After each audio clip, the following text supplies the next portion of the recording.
മഹബത്തിന്റെ ഭാഗമായി കൊടിപിടിച്ച് മുത്തുനബിയുടെ മദ്ഹ് പാടി ദഫ് മുട്ടി റാലിയായി നടക്കുന്നതിന് തെളിവുണ്ടോ? ബുഖാരിയിലുണ്ടോ? സിദ്ദീഖ് തങ്ങൾ അങ്ങനെ നടന്നിട്ടുണ്ടോ? ഉമർ റളിയല്ലാഹു അൻഹു അങ്ങനെ ദഫ് മുട്ടി പോയിട്ടുണ്ടോ? ആ ചോദ്യത്തിന് പ്രസക്തിയില്ല. കാരണം ദഫ് മുട്ടുന്നത് ഇസ്ലാം വിലക്കിയതല്ലല്ലോ, റാലി നടത്തുന്നത് ഇസ്ലാം വിലക്കിയതല്ലല്ലോ. അപ്പൊ മഹബത്തിന്റെ പേരിൽ ചെയ്യുന്ന പ്രകടനങ്ങള് അത് ഖുർആനിലുണ്ടോ എന്ന് ചോദിച്ച് തളച്ചിടാൻ പാടില്ല. അത് വിവരമില്ലാത്തത് കൊണ്ടാണ് ചോദിക്കുന്നത്. സ്വന്തം മക്കളുടെ കല്യാണത്തിന്റെ ദിവസം അവരുടെ വീട് അലങ്കരിക്കാറില്ലേ? ബൾബുകൾ തൂക്കാറില്ലേ? LED ബൾബുകളെ കൊണ്ട് അലങ്കരിക്കാറില്ലേ? പന്തല് കൊണ്ട് വലിയ ഡെക്കറേറ്റ് ചെയ്യപ്പെടാറില്ലേ? അതിന് ബുഖാരിയിൽ തെളിവുണ്ടോ എന്ന് ചോദിച്ചാൽ അതിന് ഉസ്താദേ, മകന്റെ കല്യാണം എന്ന് പറഞ്ഞാൽ അതൊരു സന്തോഷമല്ലേ?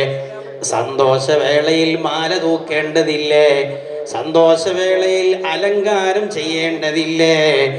അതാണ് മറുപടി എങ്കിൽ മകന്റെ കല്യാണത്തിനേക്കാളും മക്കളുടെ സൽക്കാരത്തെക്കാളും നമ്മുടെ നാട്ടിലെ ഏത് ആഘോഷങ്ങളെക്കാളും ഏറ്റവും വലിയ ആഘോഷം അഷ്റഫുൽ ഖൽഖ് മുഹമ്മദുർ റസൂലുള്ളാഹ്